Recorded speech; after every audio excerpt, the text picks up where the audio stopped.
Good evening. My name is Phil Easter, historian and writer from Baltimore, Maryland, also known as the Amazing Memory Man. We're recording tonight on Thursday, December 19th, 2024. This is story number 68 on my YouTube channel, which is Phil Easter, the Amazing Memory Man.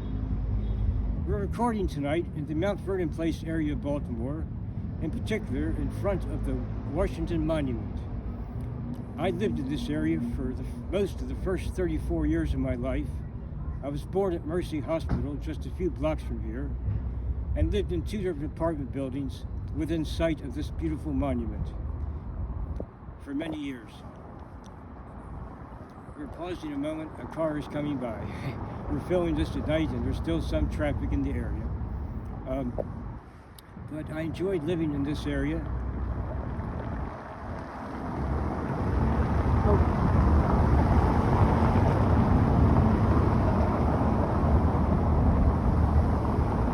had about 5 cars go by, that's okay. And for many years, I would enjoy going to the Walters Art Gallery and the Peabody Conservatory of Music, which is nearby, and see concerts there, and enjoy the cultural aspects of Mount Vernon Place.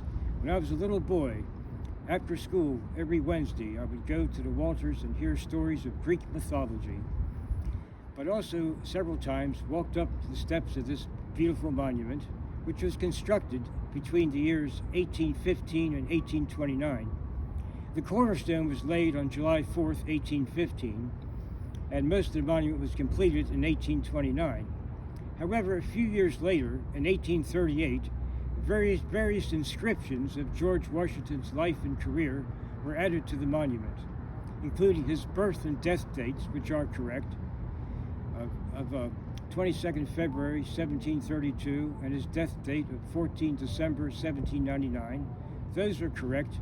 And in some parts of the monument, we're at the western side, the western base, and some of his battles are listed.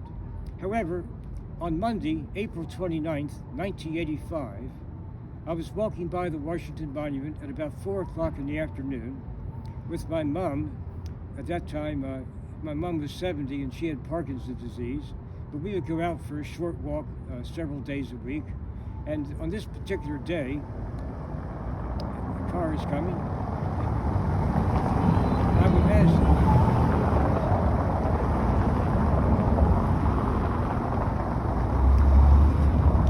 particular day of Monday, April 29th, 1985, I looked over here and I noticed the inscription that said, President of the United States, 4 March 1789.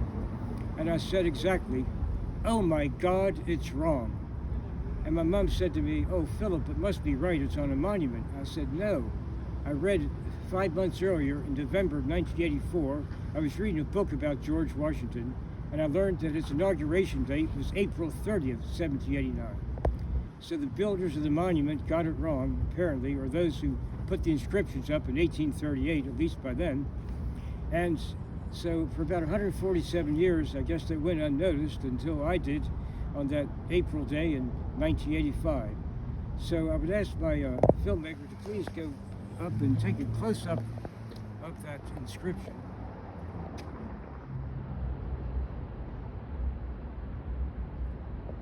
Again, where it reads, President of the United States, 4 March 1789. It should be 30 April 1789. That's the day of his first inauguration in New York City. Now, his second term did begin on March 4th, but that was 4 years later. That was 4 years later in 1793. So his first term, again, was April 30th. On July 8th, 1985, in the meantime, I talked to a reporter from the Sun papers, and on July 8th, 1985, I made the front page of the Evening Sun newspaper. I was very proud of that. Monday, July 8th, 1985, and an article about President Reagan, and also right below that where it says, oh my God, it's wrong. Monumental error in the city. Monumental error in the city. And the first page article went into a number of things about that time period, and also a librarian at Mount Vernon, Virginia, George Washington's home, confirmed that I was right. And down here it said the city would, well, in likelihood change it, but that's been 39 years now. Next year will be 40 exactly. They haven't changed it.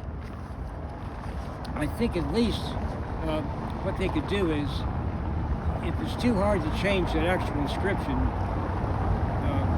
and a few cars are coming by now, to at least put a plaque. I think a plaque could be put on the iron fence here, a plaque noting that the correct day should be 30 April 1789 and not March 4th.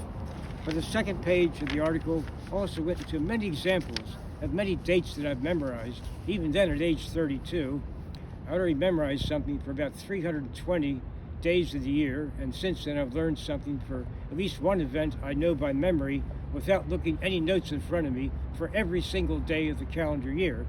So I can always tell a person something famous that happened on their birthday without looking at any notes in front of me. A most unusual skill, I'm sure you would agree.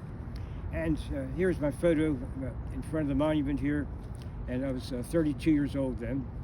And I was very proud of this article, of course. My family was, and my friends. And it led to a radio interview a couple weeks later on WBL radio. I was the guest of Kelly Saunders, the hostess of the afternoon time of 3 to 5 p.m. I was on for 2 hours, and we took phone calls from around the city. People had mentioned their birthday, and Kelly verified I had no notes in front of me, and I could share what I knew for those dates in history to entertain, sort of combining history and entertainment. Those two things you don't normally find on the same page, so to speak. So 1972, that was the year they started to put lights on the monument, 1972, and most years since then. However, there was an energy crisis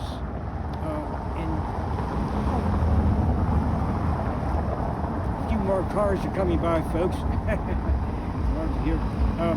There was an energy crisis in 1973 to 74. I recall in 1973, they just left the usual lights in the background, sort of a yellowish light, but put up these long strips of greens, very beautiful, like you would find some Christmas trees or whatever. So that was nice too, but most of the time they have actual lights, and sometimes they have a fireworks ceremony. The first Thursday of December is when they usually light the monument, and it's on through New Year's Day, the night of New Year's Day. It's a wonderful occasion celebrating this holiday season in the Mount Vernon Place area of Baltimore. This is Phil Easter, the Amazing Memory Man. We'll see you next time, another story on another subject. Merry Christmas 2024, Happy New Year 2025, and good night.